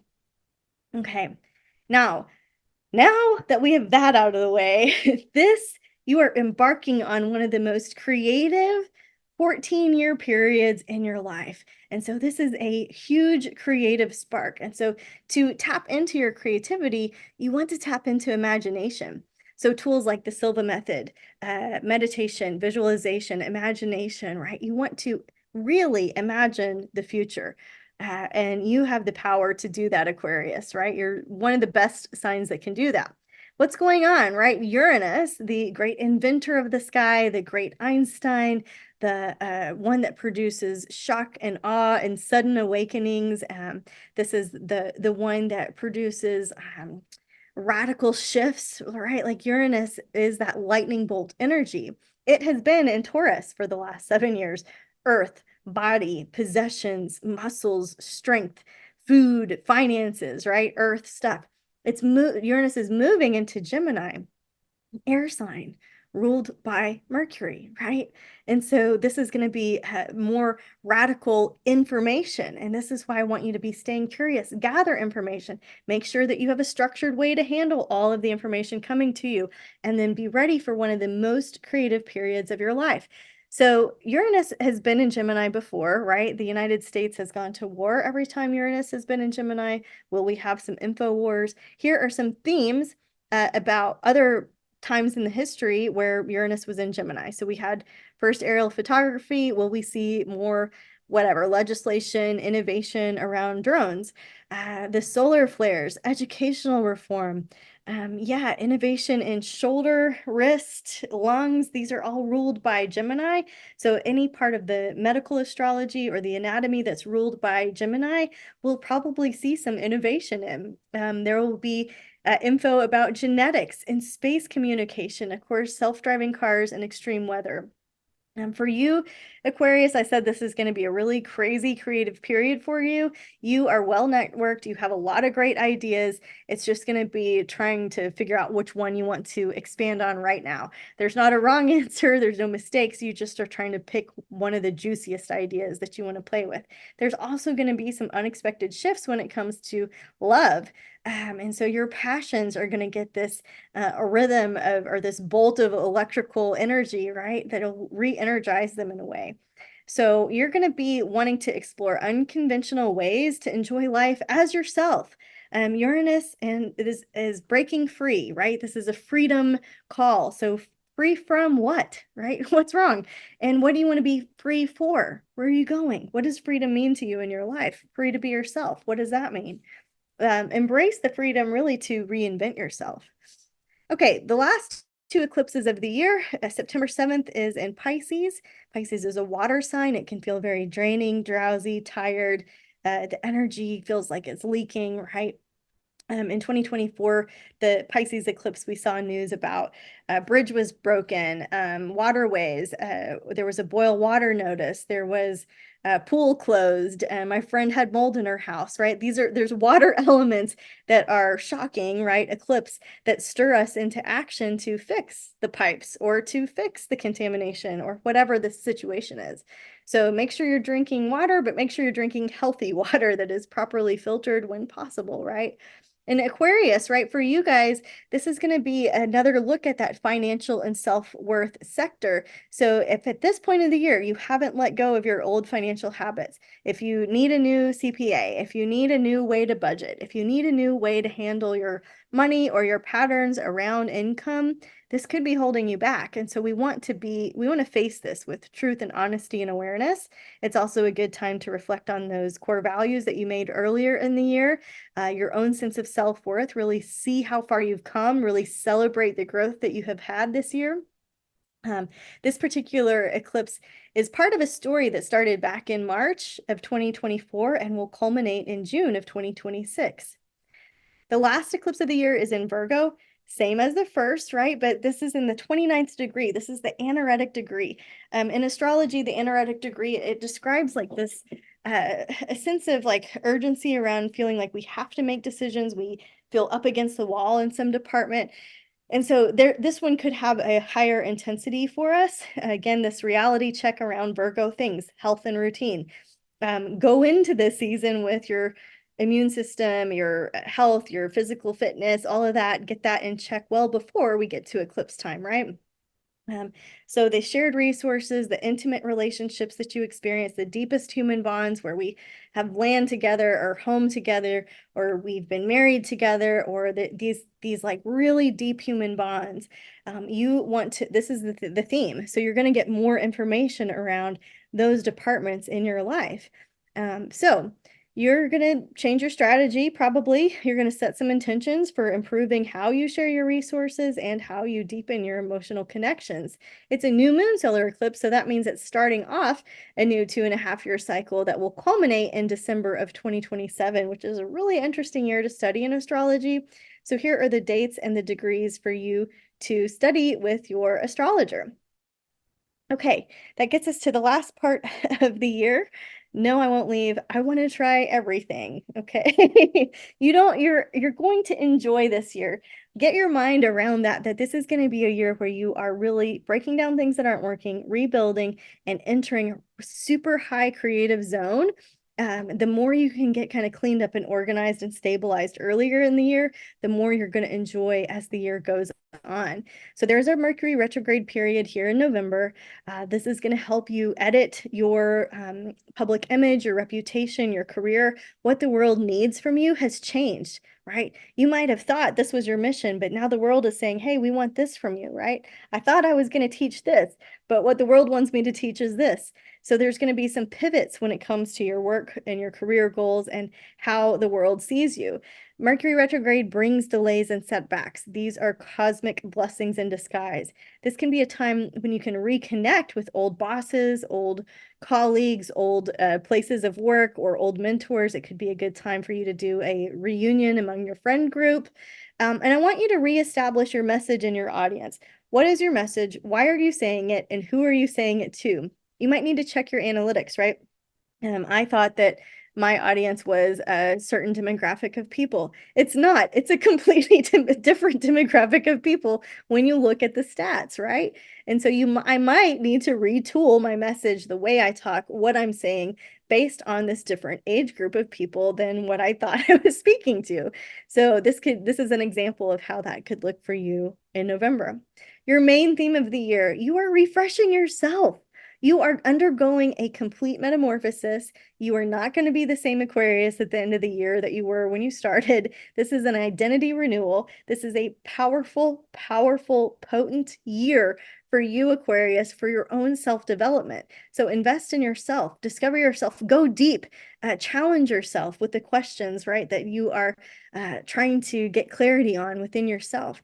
I want you to redefine your self-image, your self-worth, embrace who you are, pursue your self-growth, that any sort of like class or retreat or easy online thing or in-person group thing that aligns with your highest aspirations, put yourself in the right environment so that you will shine, right? This is important.